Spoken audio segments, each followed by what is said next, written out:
All right, g'day, hi, and welcome for real this time. Okay, so now that my storage of my camera is empty, I can tell you what I did. I can tell you what happened. I can tell you what happened. All right, so I just got down here. It's a little late getting down here. It's 11 o'clock. Got here, already put my recycling out. I figured it was full enough. I'll just put it out today, and then I don't have to worry about it on Monday. And then, but when that recycling bin goes out, that might be the last full recycling bin for like that might be my last full recycling bin, unless I magically stumble. I'm sure I'll stumble across other stuff. Like I still got to do all that glass and all the windows and all that, but I can do that in the spring. There's no rush for that one for the stable. The barn, I still got to do some other stuff. I brought my other chainsaw down today, so I got it in here warming up because I do plan on doing some chainsaw stuff either tomorrow or the next day. So I'm gonna bring my chainsaws in. I'm gonna bring in the rest of my tools, dump them all on the floor. Yes, I just cleaned my floor, but I'm gonna dump them all on the floor again. And I'm gonna do the massive tool sorting out. And I'm gonna see what stuff I'm gonna take away. Right? And I went to the thrift shop today. My aunt, I'm sure she told me that it was closed this weekend. For some reason and whatever, but I wasn't 100% sure if she said that she wasn't going to be there or that it was closed.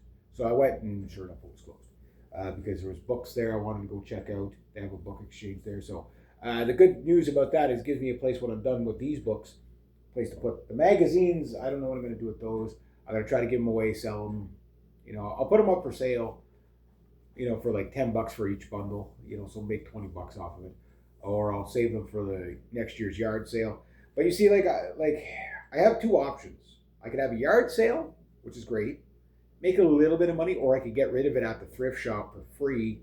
I don't make any money, but it's gone. You know what I mean? And what I'm asking of myself is, which would what's more important to me, the getting rid of the clutter or whatever. But I do want to get onto the bass today. I do got to change the strings. Yes, my bass, after 3 years of owning it, I'm going to take the original strings off of it and put on some. Bass players are not known for changing their strings. Like I could probably leave those strings on there for 10 years. I'd do it with zero conscience. Jimmy, if you're going to get yourself a nice Les Paul there this Christmas, congratulations. Look at the Les Paul moderns. Go have a look at them. Go look at the SG moderns too. They actually have 24 frets. Just throwing that out there. And the finishes are beautiful. I'd like to have a Les Paul. I'm a Les Paul kind of guy. I've played Les Pauls for years. I had a Les Paul for 13 years. It was an Epiphone one, but it actually said Gibson on it because it was one of the first. It was a '92 Epiphone, one of the first years of Epiphone doing the. Where Gibson bought out Epiphone, I don't know, way back in the 50s or something like that. I forget what I read. You can go look it up, and they bought them out. But Epiphone always made guitars that were not Gibson-ish, right? But then now we see that they're basically Epiphone is the lower tier of Gibson, right? That they're made in Korea, they're made in Indonesia, places like that. Yeah, but they're excellent. The Epiphones are excellent. They're close enough. Like my Epiphone Les Paul, again, guys, I have played so many Les Pauls in my life. I haven't owned it, but I played many of them on stage. And I could tell you, blindfolded, you would not be able to tell my Epiphone Les Paul from a Les Paul standard of the day. You would not be your magic ears wouldn't be able to distinguish it in the mix. You would just say, man, that's an awesome sounding Les Paul. And you wouldn't know which one it was. It was that good. Now the newer ones, are they that good? Well, the really low end ones are not as good. But the only difference on my Les Paul was the hardware, really. It was the same, like the Tulip tuners are the Tulip tuners. The Gibson ones might have been a little bit smoother, but they both held tuning the same way. The G strings never stay in tune anyway on Les Paul. Anyway, pick a Les Paul. I mean, I don't have the tuning issues with my SGs that other people do, but they are a finicky guitar to keep in tune. Like Les Pauls, sometimes you just cannot get that G string in. If you play your Les Paul every day, it stays in tune, never goes out of tune. Take a a day or two not playing that guitar and then pick it up, and it takes you like a week to keep it in tune. And that's every Les Paul I've ever played. Everybody that I've known that's owned one. It's just something to do with the peg box and how it's like the way it puts the strain on the G string. I mean, it's not that bad, but it's like they go out a little bit, especially when you're recording. So, where like my Floyd Rose, uh, you put new strings on, like my Charvel with the Floyd Rose on it. It's like my hammer, where you put it on. Okay, once you stretch the strings, it might go out maybe a little bit once or twice after a couple of dive bombs, and then you tune it up again, unlock the nut, relock the nut, and then you're tuned for the next 3 or 4 years. Like everybody like goes on about these Evertune bridges, which are really cool, but and they're really interesting how they work. But it's like, yeah, but it's basically like a less efficient Floyd Rose is what it really is. There's some advantages. It's like a Floyd Rose without a whammy bar, but it does function differently. Where the note. Some people argue that the Evertune gives you perfect intonation across the entire fingerboard on every note. Some people say that's false. It's if your guitar's intonated, it's intonated. It doesn't improve intonation. It just keeps it in tune. That's all. So I don't know, 6 of 1 half. I've never played the Evertune. I want to try one just to see what it's like. But it's a big freaking chunk though, of a bridge. Favorite bridge to date has got to be the Mark Holcomb ones. There, I was watching more Mark Holcomb. That man knows how to spec out a guitar. Man, he knows how to spec out a guitar. His newer ones, mind you, his core line are like $5,000. But they're basically the same thing as what I have with the SE model, except for it's the core model. They use slightly different woods and stuff like that, but otherwise same guitar. You probably the same pickups, same like the hardware is pretty much the same, except for maybe the tuners are better locking tuners, whatever. I mean, you gotta understand with a lot of guitars, you're paying a lot for novelty and the name. Like there's only so much refinement you're going to be paying for, right? This is the problem with Gibsons is they're going way up in price, but you're not getting more guitar for the money. You're just getting the novelty and the brand, right? Excellent guitars, but out of price. Now Fender does the same thing, except for Fender gives you like a dirt cheap guitar right up to like an insanely expensive guitar. Where Gibsons, like there are like entry level Gibsons are at pro level prices, right? And they're still a pro level guitar, Charvel does the same thing where they don't have really truly have an entry level guitar. Jackson and Ibanez pretty much conquered that market of like the Geo series from Ibanez, which are excellent beginner guitars, or the JS series of Jacksons, right? They're excellent beginner guitars for sure. But anyway, I digress from guitars. But I will be changing my bass strings, and it's the only strings I have for the bass. So I'll keep my old strings just in case I break a string. But I mean, you can hammer. It depends on the strings. Like sometimes you get strings that just last forever, and you just can't break them no matter how stupid you are with it. And other times it's like, okay, brand new string and it breaks like the second day, halfway through the game. I've seen that happen too. Like I've only ever seen Dave, my old bass player, put out a really funny AI video the other night. But anyway, I've only seen him break a bass string once on stage. It was actually caught on camera. The one time it happened, it gets caught on camera. And that same night, I broke 2 strings on 2 different guitars. A string on each, 2 strings, one on each, 2 different guitars. A string each, right? But the last string I broke on my Les Paul was during the very last song, right? Pretty much at the end of the song, so it didn't matter anyway. He's like, just keep playing. But when I broke the string on the hammer, you noticed right away because it was a Floyd Rose. That's the downside to a Floyd Rose is when they're out, they're out. I love a Floyd Rose for just about everything, but it's like the Floyd Rose is like a supermodel, and she's gorgeous, and she's everything you want, but she has like really bad like gas. Like you're stuck in the car with her. She's got bad gas. That's what it is. It's like you love it, but it's like, oh, I gotta live with that. You know what I mean? That's the best way I can describe a Floyd Rose. But that said, no, I got down here. My plan was simple because last night it was cold with that wind. It was a northeaster coming in last night.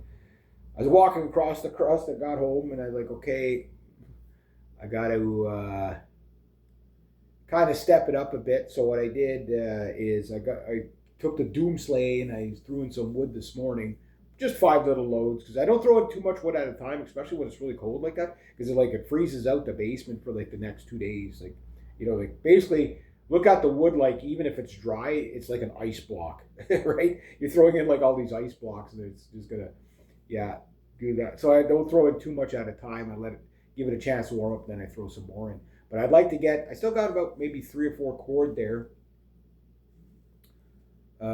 Maybe a little more than that. It's probably more like 4 or 5 cord there that I got to throw in. If I can get that in, I know we'll be good for the winter. I want to get it all in there before like the real heavy snow comes. It's like, guys, we're almost at the end of November and we've had snow pretty much all of November.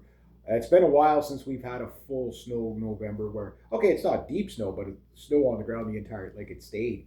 So I think my prediction of, like a very thick snowy winter, I think is going to come to pass. And I think it's going to get like dead freeze, like middle of January, February. Not going to get a lot of snow, but you're just going to be like dead frozen. You're going to hate it. But one thing I like about even at minus 40, at least it's dry. So in here, it's dried out a lot. I'm still within humidity ranges for my guitars between 45 and 55. I'm about 49. But the fall there was like, 60 to 70 in here, even with the windows open, right? So, yeah, the wintertime really dries out, but it's at a safe mode. If it starts going below 40, I'll have to start putting some water cans on the registers. I don't have the heat on in the actual music rooms though, because I don't want to damage my guitars at all. Yeah, so I came down here, dropped off my stuff, went to the store, checked out the thrift shop, but it was closed. Came back, put the recycling out. So now both the garbage and recycling for bins 11 and 12 are ready to go out. And the thing is when I empty that might be the end of my full recycling. I'm sure I'm going to find a few things in there that, okay, that can go in recycling, that can go in recycling. But guys, 3 months and almost all the recycling's out. Now, once I get all the scrap metal out of here in the spring, yeah,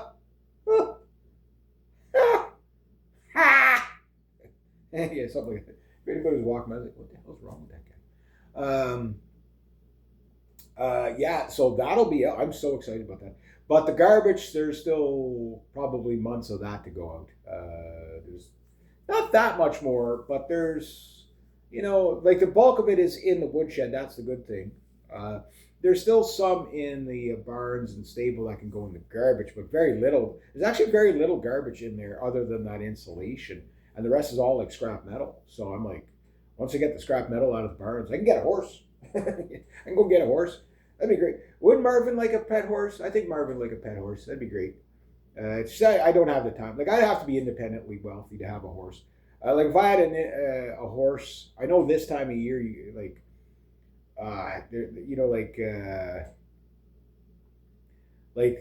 horses, you're almost best just to leave them freaking outside all year round. I know Jessica, she had a bunch of horses. She had this one horse it was a really nice Palomino too. It would always get away and it'd always end up in my front yard. So I'm like, I got a free horse, eh? And she'd come along, grab her horse, take it, take it. It's like, Dad, there's a horse out in the yard. Oh, it's probably Jessica's. You go, you catch it for her, call up Merle and say, yeah, your daughter's horse is over here. They don't live around here anymore. But she had one horse. I don't know what it was. It was like a light brownish polka dotted horse.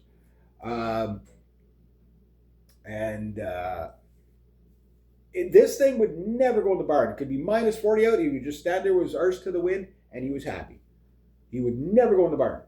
And that horse never got sick. Apparently, that horse, and he was old. I don't know if he's still not as old as that horse that was there. The old couple, they moved away, but the guy that moved there, him and his son moved there, and fortunately passed away a couple of months ago. He was even a few weeks ago. It was just like, I guess the guy was up there and he just dropped dead. Yeah, you know about that stuff, but I'm not saying, but like, yeah. But anyway, the guy before him was an older couple, was an older French couple, and they had this horse, and that horse was god awful old. Like, he was so gaunt looking and bony and stuff like that. He was well fed and everything. I know that because I'd see him out there. There was a full thing of hay or whatever, but. And I was walking one day, and the old couple, they were probably in their 80s, whatever. The horse and buggy going to the store. They weren't Amish, but they had like Amish like kind of way about them, And I was walking by, and the horse was walking so slow, pulling the buggy. And I said, "That's a pretty old horse." He goes, "He's 45." I'm like, "Really?" And he was like, he didn't speak English really well. He was French, right? So he threw a couple of French little. It's blah blah blah, half English, half French, right? And but he said he was 45 years old. I'm like, okay, he's either bullshitting me or whatever. I don't know how old a horse could actually live, but that would be like the oldest horse I've ever seen. That said, Paul, if I could have one horse, just for its look, it's my buddy Paul, his stepdaughter Jade. She's like a horse nut, right? And she has this nice horse, ever like that. But her husband Paul, another Paul, real nice, fantastic guy. He has this horse, and every time everybody goes over, they look at his horse. Like, oh wow, what a gorgeous horse! He's this weird kind of. You see the register on the ground. Hang on, get my finger. This is so hard to do. Hang on, I can do this. Okay, right behind my Pepsi bottle, that color. He's like kind of like that, between that color and this color, and he has like a silvery kind of shine to him, and he's just such a nice looking horse. And I'm like, I saw him in the sun. He's all like gleaming and everything like that. And he's a nice horse. I pet him a little bit. And Jade comes along and was like, "Man, is that horse ever nice?" I just think, why does everybody always like Paul's horse and not my horse? Well, that horse, your horse is nice too, but yeah, but he's a real good looking horse, and just like if you were riding him around, like he'd turn heads. Very short hair, but he's almost like a grayish color. And I've never seen a horse that color, and I just like that is the most gorgeous horse I've ever seen. Like there was the black stallion, and then there's him. You know what I mean? Like I'd take him over the black stallion, except for the black stallion you can make money with. This horse, I don't know if he's a riding horse. He was kind of probably one of those half mixed riding workhorse. Riding horses tend to be a lot thinner, right? So my aunt, she has a big mare, a Canadian, and a big one, like a really big, like. You would mistake it for a Clydesdale or a Belgian. Like, I mean, that big. Anyway, I'm not a horse guy, but I know enough to be dangerous about them. But the most thing I know is that they're like other than a white tiger, I don't know what would be more expensive to freaking take care of, like than a horse, right? Oh, they got sick. Okay, here's your vet. Yeah, he's been here. The vet's been here for 10 minutes to tell you your horse has a cold. That's $3,000, please. Where a guy I worked with, his wife was into horses, and it was just like, and it was like these were people that didn't have time for horses either. Like, yeah. But anyway, yeah, I'm not a horse person, but if the point is, if I get that barn cleared out, I could have a horse in there, a pony or a donkey. A donkey would be fun, but I don't know. Like it's a lot of work when like that stuff. And when you're retired, you're too sore to do. You have to be really dedicated to it. Like to run a farm. Chickens are easy to take care of. Goats are relatively easy to take care of, except for goats try to find 555 million ways to kill themselves. Uh, yeah, but goats are high maintenance too. Goats are, they can be difficult to keep alive. And I'm not the type of person to take on a pet and neglect it. I'm just not that type of person. I know there's a few farms around here where the people don't quite take care of their pets, as good as they should. I don't know anybody that's abusing their animals, but you hear stories of some farm. Oh, that farm there, that guy beats his animals. Then you go to another farm, and as soon as you go there, every animal comes to you trying to be petted because they think they're hitting you up. They're giving you the shakedown. Okay, give me some freaking oats, man, or whatever it is you're going to be feeding them. Some straw, some hay, whatever. And the thing is that like you could tell right away when people take good care of their animals. You know, um, yeah, I remember my cousin Bill. He had emus. He had a potbelly pig. I love this little potbelly pig. He was the cutest little black little potbelly pig coming up grunting at you. And I was there and I was looking at him like, "Hey, buddy," I was petting his nose or whatever. Little potbelly pig. He was only about this big. I know they get, they don't stay that size, right? There's no such thing as a mini pig. A mini pig turns into a 500-pound pig if you keep him long enough, right? Anyway, I'm petting his nose, and then I saw these like two dinosaur feet. And I stand right up, and I'm like face to face like this with an emu. I'm like, I'm about to lose my freaking eyes. I back away slowly, and I'm glad he didn't kill me. Like I was like I was looking straight at a dinosaur. But that's not as funny as Peter. He lived right beside one of my aunts, or well, I guess it'd be a great aunt, and God rest her.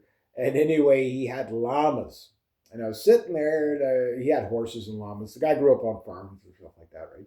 So I was going over to every now and then and go, "Hey, Peter, how you doing?" And we'd shoot the shit about hunting, this, that, whatever.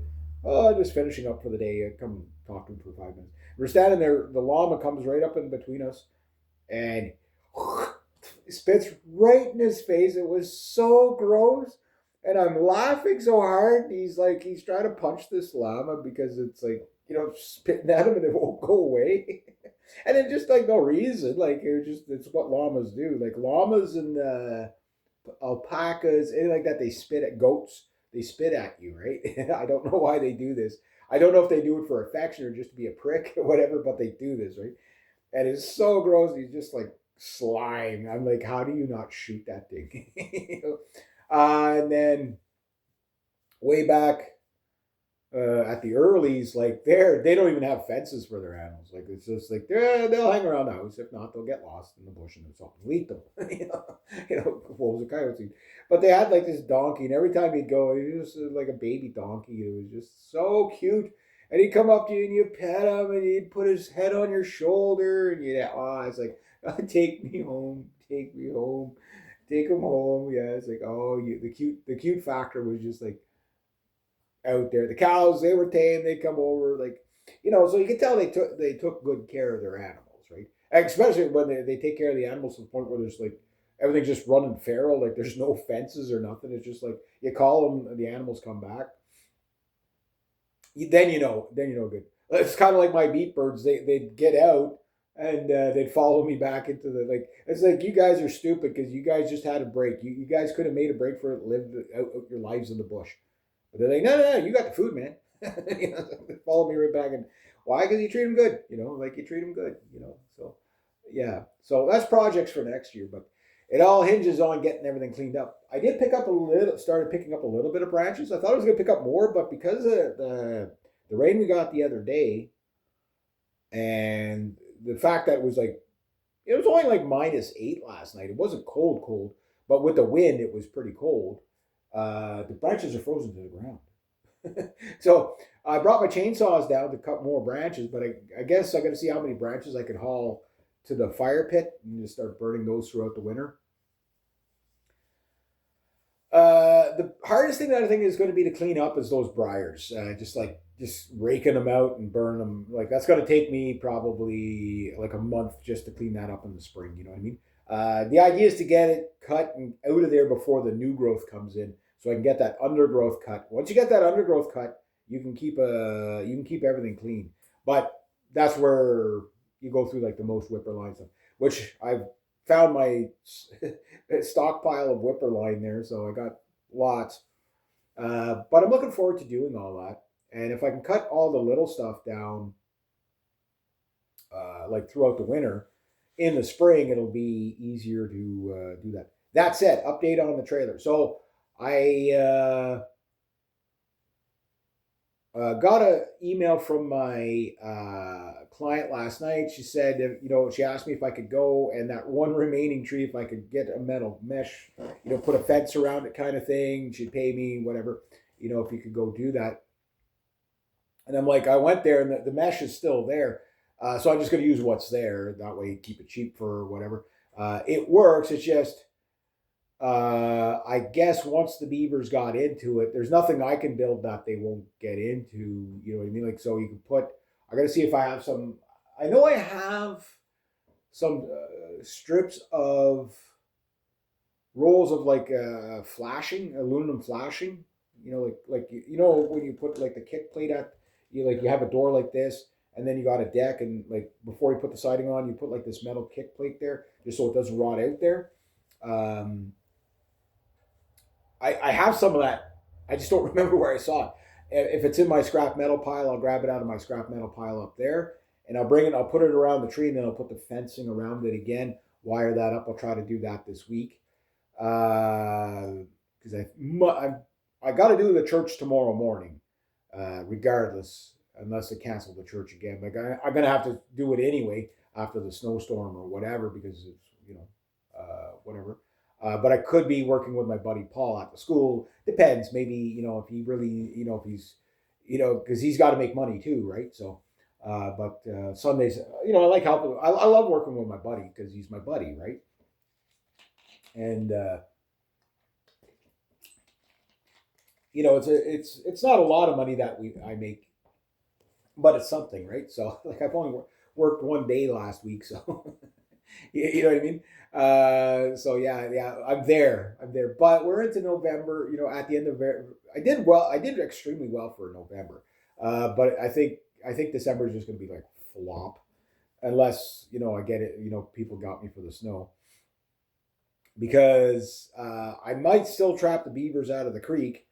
My buddy over there asked me if I could do it, and it's just like I kind of want to do it, and I kind of don't want to do it. I got paid for my license. What ended up happening with that, I think I already told you guys, but the Danford Lake Association, okay, already had a guy that went around trapping. And one of the ladies, she got a hold of me and said, hey, there's a guy looking for somebody to trap. And that was the gentleman. And anyway, what ended up happening is he got in trouble because they already had a guy, and he went and took initiative, and maybe he didn't know, maybe he did, whatever, because the other guy, I guess, either didn't show up in time or whatever. And apparently the guy caught 4 beavers there already. So, okay. But I'm like, no problem. But I went out and bought the license, right? So I should have held out. And my other client, because it was a neighboring property to her, felt bad about it. So she's like, how much, like, I really want to pay the license. Well, I said, no. I said, I should have waited till I got full confirmation that we were going to do this. But the guy basically stonewalled me for like 3 weeks and didn't call me back or nothing. So guess what happens when he asks me to do something again? Sorry, I'm busy. Yeah, I don't put up with that at all. Yeah, like, I mean, like, I won't be offended if you call me and say, look, I screwed up. I didn't realize I already had somebody. My apologies. I'd be like, don't worry about it, dude. That's fine. But don't string me along. You know what I mean? Like, and that's what I tell people, like, all the time. Like, I'm always honest with people. So I kind of expect that in return. You know what I mean? So it's like, yeah, no, that guy can't be trusted. He's probably the type of guy you do a job for him and he pays you like 6 months later or something. You know what I mean? If he pays you, yeah. So yeah, if you can't be honest enough with me to tell me that, hey, don't worry about it, I got somebody else. Just let me know. You know what I mean? Because I got to make a living too, right? And if I'm going to spend money, that's why I don't go out and spend a whole bunch of money on something. I say, okay, well, If they're serious, they'll put up a bit of money and whatever. Now, mind you, I got no time or anything that he owes me for. But I think I'm going to be busy enough probably just trapping out of the creek. So I'm going to let my client know once I'm done the putting the fencing up that I said, well, the laneways are right there and I know they're going to be right there. Would you mind if I trap those beavers? So, and because I know there's like that creek has monster beavers in it. Like, I mean, big. I pulled out an 84-pound beaver out of that creek. So I pulled one that was 74 pounds out and one that was 84 pounds out of that same creek. And guys, when you have to walk home with an 84-pound beaver on your shoulder, that is heavy. There wasn't quite enough snow yet for me to be able to drag him. Not like the 62-pounder that what was that, like 2 miles I had to drag that sucker? that one was work. That was work. I'm sure you guys, well, not 2 miles, it'd be more like a kilometer and a half or whatever. you know, yeah, you guys, yeah, probably. If you go back on my videos, you'll see me pulling the 62-pounder out of the. That was a nice beaver too. That was a really nice beaver. So yeah, I might do some of that, but I got to get set up a little bit more for that. Again, the chaos of moving, like I have pretty much know where all my trapping stuff is, approximately. you know, so it's basically I come down to I only have 2 functioning traps, but for the creek that'll be more than lots. If I get 10 captures per trap, I have one trap. I don't know. I probably got like 30 captures on it. I don't know. It's been like the magic trap. But I got to service all my other traps. But it's still, I looked at the fur prices and they're not very good right now. But they're building a dam about 100 yards that way in the creek, which if I can get across on it, that'd be the perfect place to trap them, because I could trap them from my side and not bother my client, right? It's just that the trails are right there. They're going to go there again, And, she told me I could take the wood. I told her I'd take it in the spring. There's probably about 3 cord there. 2.5, 3 cord. So I'll let my dad know that. It's just, the guys, they cut it up, they put the branches, they cleaned up almost all the branches, so I'll have to rake it out in the spring or whatever. But they piled up all the wood for me, so I'm like, well, I'll leave it there all winter, let it dry, And then there's no use bringing it here now. So I told her I'd bring that in the spring. And then she emailed me back one more time. She said, thank you so much for all. Remember, she's in BC, right? Or Alberta or someplace like that. I've never met the lady. I've met her dad, I met her stepdad and her mom, but I've never met her. And anyway, one thing she said was that the tree company, and this is a good reason why I didn't do it, when they were done, the trees that were in the power lines, now this is a professional tree removal service here, okay, and this is what they said, was that they were not going to touch those trees. They notified Hydro-Quebec. Hydro-Quebec will touch those trees. So these guys, professionals, if they weren't going to touch those trees, you know what I mean, and they're going to leave it for Hydro-Quebec, because they're doing the same thing they're thinking the same way I'm thinking, that, okay, yes, we're insured, whatever, but if we damage these lines, we get charged for the lines. So what they're going to do is Hydro-Quebec is probably going to come along and, just top them. But if they could top them below, like all the hydro lines and everything like that, then I can follow them. And then there'll be no trees around the trailer whatsoever. I'd be more than happy to do that. Because then there's no risk of me like really damaging the trailer. There's no risk of me, with the hydro lines and stuff like that. So that's basically where we're at with that. So I got a little bit of work to do there. Not a lot. It's not going to take me long. I just got to plan how I'm going to do it and when I'm going to do it. And then, add it to the bill, whatever. So when she comes up. But I want to keep it as cheaper as possible. And I don't want to, have to worry too much about more beavers attacking, right? So when Hydro comes along and they nip these trees off that I can follow them, I'm gonna just tell her I'm gonna follow these trees because, well, they're going to be dead anyway because they're going to be chopped in half, right? So there's no point leaving them there, and I can deal with them at that level. I'll take the wood away as well. So I'll have lots of spruce. And the thing is like hydro's just gonna like take the tops off and just throw them on the ground for me. So it's like, okay, if they're not hauling them away, that's fine. I'll take it off. The only downside is there's not a lot of places for branches there. So the only thing I could really do is make a little branch pile and have a little, have a little bonfire in the spring or something like that. Because like there's enough property where we could throw them off to one side, but it's getting to the point where there's going to be a big pile there, right? You won't see it in the summer because of the overgrowth, but it's just it's there, and it's like it's dry. It is tinder when it's dry. Why risk it? I'll cut it up a little bit more. It takes me 5 seconds to cut through the pile. Just make a small pile, burn it. As simple as that. Heck, I can even haul the branches here and burn them. That's like I'll borrow my dad's truck for like an hour or 2 hours, whatever. Away you go. Like it's not going to take long. And then in the spring, like I'm going to take probably 2/3 of that wood up there, and I'll by that time I should have the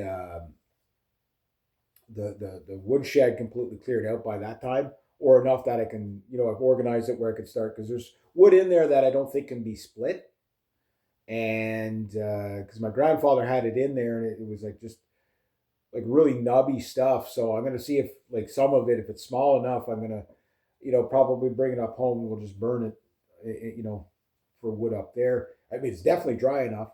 And then I could, keep some for me. Like there's some good hardwood still left in it, very little, like a couple of armfuls. That's it.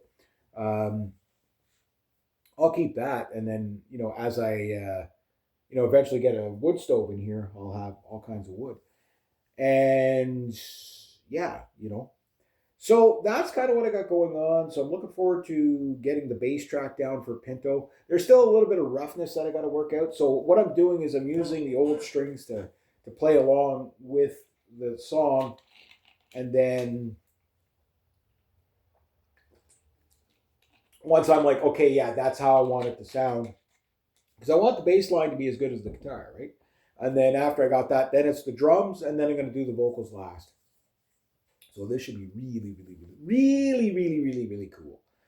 And then after that, I'm going to do some more sorting out in here, sort out my tools.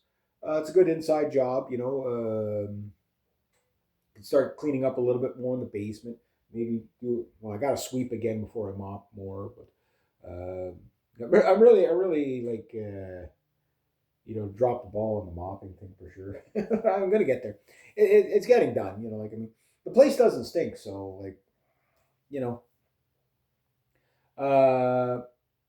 as I get things done, I'm sure that I will you know, spend more time doing other projects and stuff like that. So probably by the end of the winter, uh, I can start planning, how I'm going to paint in here. I hate painting, but maybe I paint this year coming, next year. It depends on how much disposable cash. I have to do my, calculate my ceiling. I don't think the ceiling's ever been painted. I do. Why do I remember painting the ceiling though?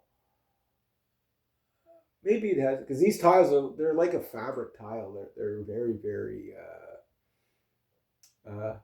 I forget what the ceiling used to look like before. I think it was just paneling, ceiling paneling. I forget. Um, I'm sure when I go up in the attic, I'll see what it was.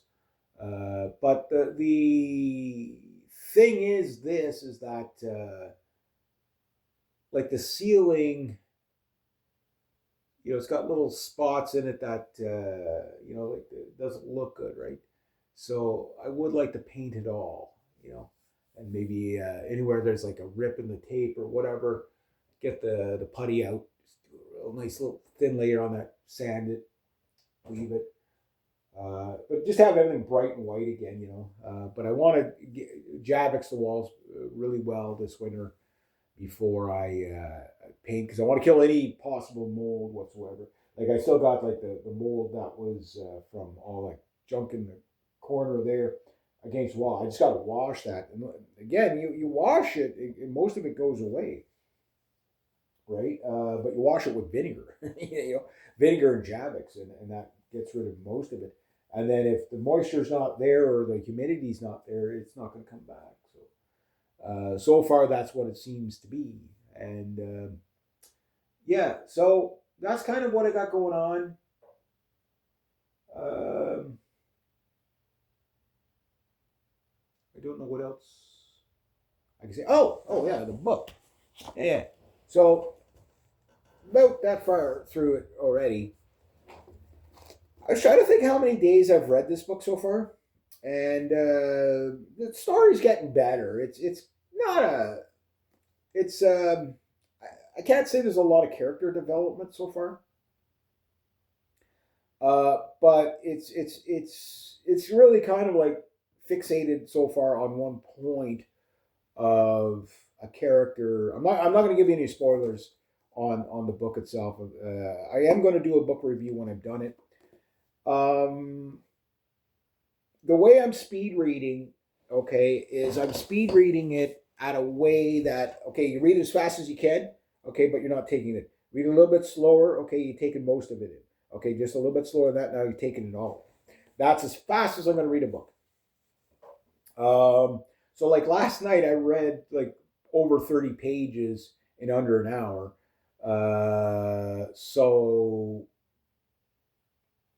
well under an hour. It was like maybe, yeah. So reading it, but I was reading it at a pace that I'm really taking it in, because the whole point of reading the books for me now is not about, like, I see a lot of YouTubers that are doing this where it's like, oh, look at my 5,000 book collection. I've read all these books. Yeah, okay, well, that book there, yeah, when did you read it? I read that last year. Yeah, what's in it? I don't remember. Yeah, why? Because you know, like, I'm not going to go through the motions. Like, you get almost all these people on here that the real bookworms are like, you have to find time, you have to make time, and take your time and no distractions and shut off your phone and all the stuff I agree with. And they're like, okay, so it's peace and quiet, and you can really get into it, you can really enjoy it. And then this is how you read it the fastest possible. It kind of counterproductive to what you're trying to accomplish. The idea is to enjoy the book, right? If you don't take it all in, then don't bother reading. You know what I mean? Like what you're going for is just like, look how many books I read. You know what I mean? Like, okay, that's about ego. That's not about entertainment, enjoyment, or knowledge. No, take in the book. If it takes you 6 months to read a book, take 6 months to read a book. Like this idea that it's not a competition. Like there's always going to be those book people that will, be snouty and talk down to you and whatever. Um, Whatever. And then there's just normal people. Just be the normal people. Like, don't just be the freaking normal people. You know what I mean? Uh, yeah. But I was listening to one guy talk about books, and I know this guy's probably more on our side of the fence. Like sometimes when like some of the books he's mentioned. Okay, I'm not judging the man by the books he's reading, but the type of man that would read those books are probably somebody that's a little bit more. And everything he said resonated, and the way he said it and all that, and you could tell what he was hinting at. And I'm like, okay, this guy's red pilled. Uh, you know, he understands exactly. But what he was talking about, I thought was a really interesting concept of how, and I did notice this with some people that were real extreme bookworms, is that the books end up making them depressed. And tell me if this sounds familiar to you. Okay, you have an intellectual person, and they're like, I just can't have normal conversations with people because they can't meet me at my level. You know what I mean? Like it's like I'm reading, this extravagant book, and it's like nobody understands me. You know what I mean? And I'm just like, because people are, in the mundane, I just can't associate with them because I just, whatever. And I'm just like, that person is not a well-rounded person. If you are brilliant, okay, you may or may be able to function in normal public. Like you may or may not be able to do that. Some people with extreme high IQs are like, they've already got this attitude that anybody they talk to is beneath them because, well, my IQ is this high. If anybody comes out there and they're telling you exactly what their IQ is without you asking for it, that's a red flag right there. It's like, okay, this person is high on, like they're giving you their ego, right? Like my IQ is 140, you know. Therefore, I am the authority of any bullshit that comes out of my mouth, right? And smart people usually, if they're proud of themselves, they get it. It's like, oh yeah, well I just did my SATs and I'm this smart. You know what I mean? I passed everything and then I did an IQ test and I came out this smart, right? Fine. If somebody asks and they're answering it, sure. But when they lead with that, like it's kind of like that person is going to be really smug to talk to, because what they don't get is that they're not rounded enough that they can't communicate. Look, if you can communicate with a puppy dog, you can communicate with anybody. You know what I mean? If you could communicate with a nefarious squirrel out on your deck, and hopefully he stays out on the deck and he doesn't come back in here, you could communicate with anybody, right? And you know what? There is so much enjoyment of people that can communicate with children. Such like, like little kid, my little cousins, my nephew, whatever, and meet them at their level and in intrigue. And then what you do is you invite them into your realm. You invite people in. Oh, I can't talk to this person because they're not high enough IQ. And I'm just like, so you're an asshole is what you're saying. And I meet people like that sometimes. I'm sure we all do. And that they're just so, like they're so, they're like, I'm so intelligent, I can't talk to these plebs. And I'm like, you're missing out, dude. I love having funny conversations with like my nephew or like kids, something. And their IQ isn't like rocket science, but no matter how smart you are, you cannot think like a kid. I don't know where the age shift is. It's probably different for every kid. Me, I think it was right around 12 years old, and then suddenly I was no longer a kid, I was a man. You know what I mean? And, Neverland disappeared. Like my imagination was just never the same again. Like I remember what my imagination was like when I was 5, and I would love to be stuck in that world forever. It was so good. I wanted to be a punk rocker astronaut. Why? Because Elvis Presley was cool, and I like cheese crackers. It's like just no overthinking anything, and just curiosity and just the zest for life of a 5-year-old. You know what I mean? Like nothing's better. Nothing's better. Or just the honesty of a 2-year-old. Like how do you not laugh? How does that not cheer you up? You know what I mean? Listening to like a 12-year-old boy try to tell you a story because he wants to fit in, so he's telling you this awkward story of this is what happened at school, and it's like the most boring, dumb story ever. But you're like, wow, that's the greatest ever. You know what I mean? And you do that, and it's like what you're doing is you're not, wow, okay, just trying to pacify the kid, or like, okay, wow, great, thanks for telling me. No, what you're doing is like, hey, that's good, thank you for telling me. Can't wait till you tell me the next story. And then they think about it, right? And then it's like, oh, I got to tell this to that. And it builds character. They build social skills. This is what smart people do, is they encourage other people into their realm, so you're not just a fucking weirdo all the time thinking that, you know what I mean?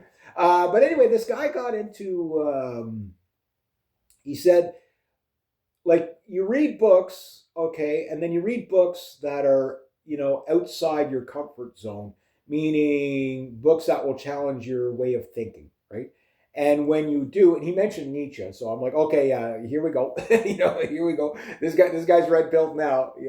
I've never read Nietzsche. I'm looking forward to it. I know kind of what the problem with the books that I want to get, okay, on my list. Like, for example, I want to read Plato's Republic because it's something that I think every young man should probably read. I want to read Marcus Aurelius. But I also want to read a lot of these fantasy books. Like, there's one fantasy book.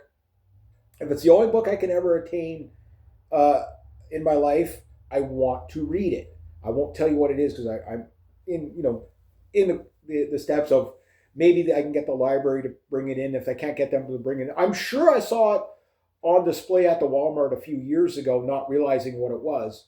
But anyway, there's a whole bunch of books like that. You can read Ant Farm and Clockwork Orange and all that for entertainment and stuff like that. But there's a lot of deep philosophy books that I think would be just really, really good.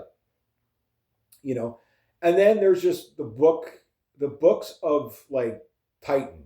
You know, like The Stand by Stephen King. I tried to read. I started it. I think I read 3 or 4 pages of it. My sister had it, and started reading it. Like the book was like that thick, right?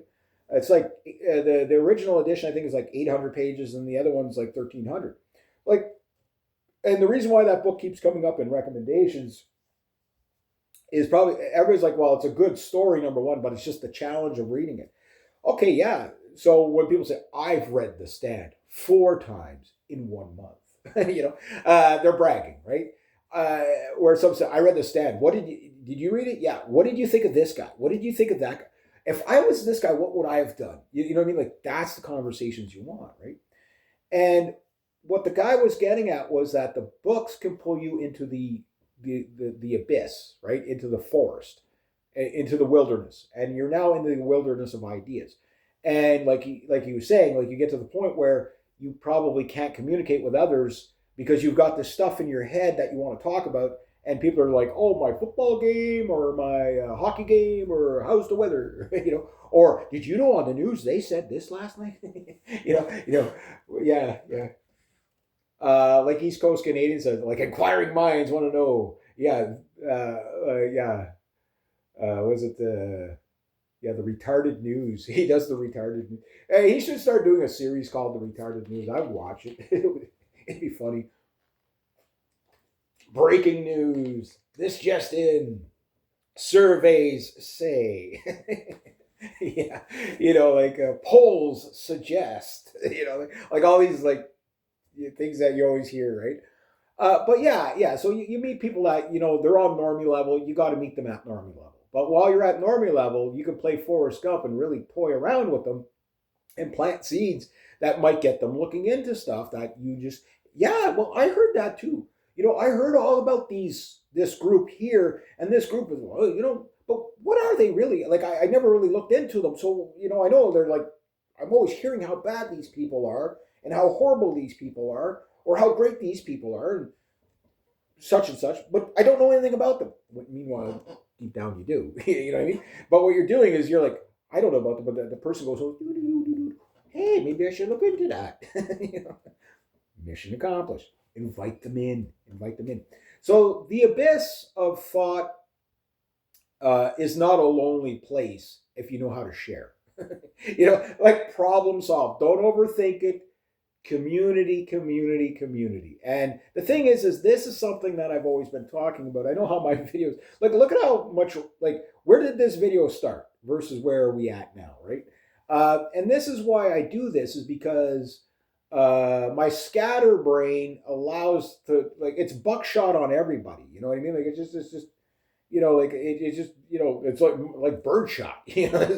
Yeah, birdshot, no choke. Like, yeah, I'm just gonna spray the wall, and you're all gonna be covered, right? And the thing is that I like that because it opens a big tent into ideas, and when you hit a realization of something, it doesn't matter what it is. For some people, they get to a realization, they just naturally become nihilist. But other people like me become intrigued. It's like, okay, well, this is what I've been talking about for years. Is that some people have what I call the suicide gene, and you can call it nihilism. Like deconstructionism, moral relativism, postmodernism. It all kind of fits into that stuff. That's why when I'm looking for books, I get the book reviews from both men and women to see what's crossing over, what's resonating with everybody, right? Because it's the 80-20 rule, like I talked about in the previous video, is that 80% of the book market is written, published, and geared towards women, which that kind of an echo chamber is probably not healthy for women. To just here's another feminist book. You know what I mean? That's probably not a good idea for those women. They need to broaden their horizons. so that they're not just afraid of the world because somebody told you that this group over here is really scary. These people write books too. Go find out what they're writing about. Maybe the most hardcore right winger needs to read The Handmaid's Tale just to better understand what the heck these people are, like really getting sucked into, right? Maybe the hardcore feminists needs to go read Nietzsche. You know what I mean? Maybe they need to do that. I think everybody needs to read Mein Kampf. Like not in praise, but just to better understand the man. You know what I mean? Why? Because when you do, things are going to make a lot more sense to you in the world. Not everything's just black and white and whatever. The abyss of the forest or the wilderness that this guy was talking about, idea, I thought was really a cool concept, and I'll probably make a video dedicated to that a little bit later on. I want to get a few books down and whatever. But the point is that when I'm down here, okay, like this place is a place of inspiration. It's kind of my place of inspiration. It's like a building. It's like being inside my head, inside of a building, right? Because the creativity I get to do, the projects, I'm always when I go to bed at night, I'm thinking about what I'm going to be doing down here the next day. It's like, oh, even if I get like 3 out of 10 things that I want to do done, I'm happy with that. There's always progress down here. It's always moving forward, which is encouraging, inspiring. And then, anything that encourages you will inspire you. It's only a matter of time before you create, whether it's songs, writing a book. I'm starting to think about writing my books again. Like I've never finished a book writing, and I think everybody should write a book at least once in their life. It doesn't have to be a big, it doesn't have to be The Stand, by Stephen King. It doesn't have to be a big book like that, 1,300 pages or whatever. But maybe you write a 30-page short story, stuff like that. Maybe you do something, publish something, I know, like if I publish anything, if I can get out of my head onto paper what's in there, you guys will love it or be terrified. One or the other. It works for me either way, so it doesn't matter. But yeah, so this is one of the things that I want to accomplish down here is the book reading. But I don't want to just read any book that I just find for free, although that's a great place to start, and I got lots of them there. So, there's books I've bought too, but there's a lot of free books here that I'm, I guess you could say, going to go through and get rid of. You know what I mean? Like the Elvis books are different because those were my mom's, right? The Book of Ireland or whatever, that was my grandmother's. That was given to my grandmother. And I remember my aunt giving it to my grandmother after my aunt went to Ireland. She bought the book there and brought it back from my grandmother. God rest her. And anyway, those World War II books, they've been down here since I was a kid, and probably not long after my grandfather got out of, came back as a veteran, right? So, those books were down here for a long time. I do remember skimming through them when I was a kid, but not reading them. Now I'm going to read them. Problem is they're very musty. They're very, very musty. And stuff like that. So, those I keep, keepsakes like that I'll keep, but everything else, like I'll get rid of it and in favor of books that are really, like let's say I read one more book in my life and it's that book that I'm after. I'd be happy with that. You know what I mean? Because it's about the journey, the taking it in and appreciation of something. And I've said this about everything in life. Doesn't matter what you do. Always do it to the best of your ability. But hone the art of the craft. Do it to the best of your ability. If you're going to build something, build it the best way you can. And learn from your mistakes and try to build better the next time. Always try to one up. Always, anything you do in life, doesn't matter what it is, always do it to 100% every time. Except for when you're donating blood. Yeah, because that would be bad. But anyway, other than that, I'll leave it at that. I'm going to maybe do one more philosophy video, and then I got to get my ass in gear and do some recording.